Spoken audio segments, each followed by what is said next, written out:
Kill him.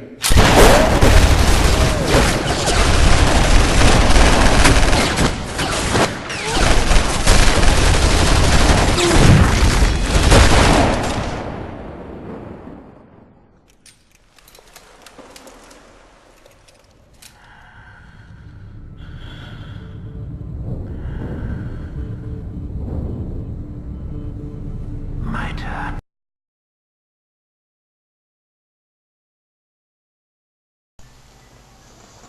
How you doing, guys? BBird here again from Maryland Forums for my second recorded battle. This one actually goes all the way through, so I guess officially this is my first full battle. It's up against Champ from the Cerebi forums. Let's see how it goes. I start off again with my ninja kicker, my Scarf Medicham, and he brings out his crowbar. I'm a little bit pissed off about this because crowbar is possibly the worst lead to run into. It has the fastest hypnosis in the game, apart from anything Scarf, that is. So I thought about using Psycho Cart, but I didn't in the end, just in case there was a switch. I thought it was a bit predictable, so I went with Ice Punch. Almost takes it out, ever so close, and uses U-turn.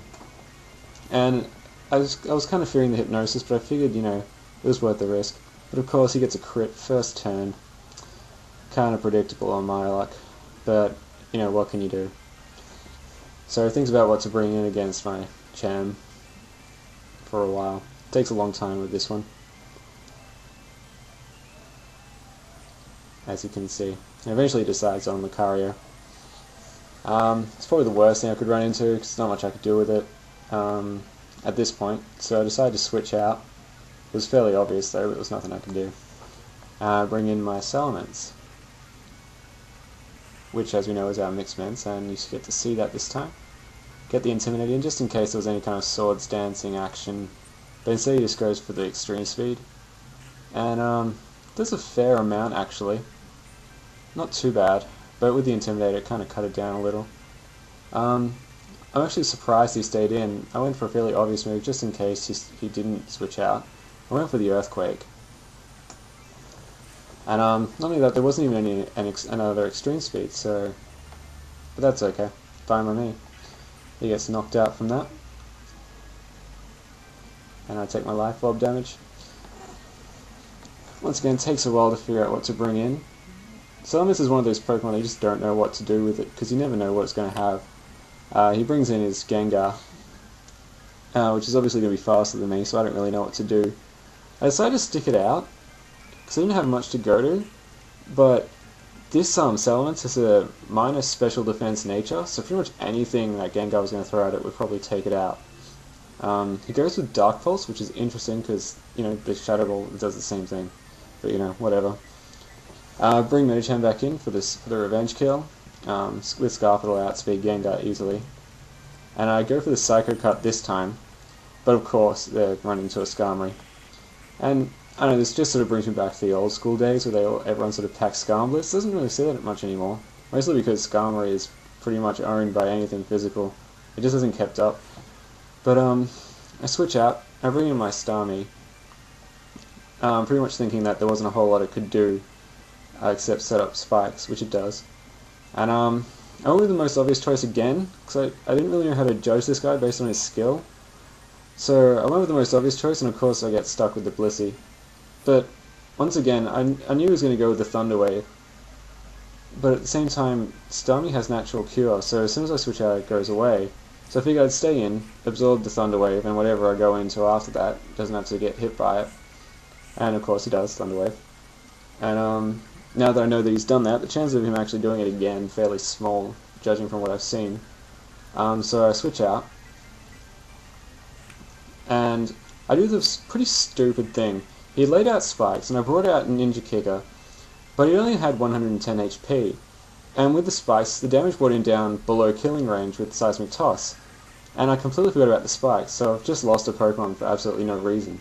I could have easily brought in pretty much anything else, but I thought, okay, I'll just go with a high jump kick and knock it out in one go, but obviously that didn't work out. So I brought in Nidoking. Once again, cannot stress this enough, best Pokemon ever, bar my favourite, and we all know what that is. So, but not only that, this guy's now immune to Thunder Wave. I sort of figured he wouldn't have Ice Beam. I don't really know why, but he didn't. And I predicted the switch to Skarmory because he thought an Earthquake was coming, so I went with Thunderbolt. and it turned out to be right. And Thunderbolt, even on Neo King's probably just average special attack, it's still a 2-hit KO. So I could have gone T-Bolt again, but I decided not to. I decided to play it a bit tricky, and I went with the Ice Beam just in case he switched to something else. But he predicted any kind of special attack and went with Blissey, but you know, what can you do? Blissey's a bitch. So the good thing about Neo King is that it's a mixed attacker. I just love packing mixed attackers. They're so hard to stop once they get going. And I went with Earthquake, you know, thinking he'd probably try and stick it out. Maybe he thought it was a special attacker or something. And look how much damage that does. I mean, that's just insane. So he hits me with a Seismic Toss. It's not such a big deal. And I get a Bitter Lockhart to the Poison Point. It probably would have made a slight difference in the end, in the sense that it's done just enough damage to get the 2-hit KO in from Nidoking. But on the other hand, there are plenty of other folks that could have taken it out, so it probably didn't. It's not anything that's, you know, turned the tides of the battle or anything. So go with Earthquake, and it just knocks it out for a 2-hit KO. Take Life Orb damage, and Nidoking's probably going to go out next turn. And this is an interesting play on his behalf. He brings in Crobat. Probably thought he could get a revenge kill in, but my Nidoking actually packs Sucker Punch, which I think is one of the best moves ever. It's just brilliant. So knocks him out. I take damage from Life Orb. Then he brings in Gengar, and it kind of Focus Sash because it's already taken residual damage. And I Sucker Punch again. I'm actually surprised he fell for it twice. It probably just shows a lack of skill on his behalf. I can't imagine him predicting anything else. But either way, the Life Orb takes me out, and Sucker Punch gets rid of Gengar. So that pretty much wraps it up. There just isn't a whole lot left he can do. I mean, his Blissey's gone. I've got my Starmie back in, and Thunderbolt's going to take this guy out. He's only got one Pokemon left after this, and I wasn't really sure what it was. I thought maybe it might have been a dragon or something, so I went with Ice Beam. It was neutral and it would have taken it out anyway. In retrospect, I probably should have gone with Surf just to keep it safe and have a nice stab move, but you know, on the dragons, you don't really want to risk having one around too much, just in case. But his last Pokemon turned out to be Tyranitar, so it wasn't the greatest thing ever. But I have plenty to back up, so I switch out, and I go to my Metagross, and take a bit of Spikes damage. And he uses Crunch, which is neutral, but with Metagross High Defense, there's pretty much nothing you can do, it's game over. What I was surprised about, though, is that he actually outsped me, which led me to believe it was probably a Dragon Dancer. But if it was, surely he would have Dragon Danced in the first place, like on the Switch. So I didn't really understand what he was trying to do with that. I didn't really see how he thought he could win without it.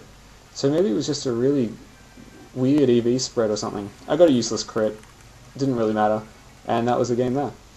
So see you next time, guys. Rate, comment, subscribe. Have a good one.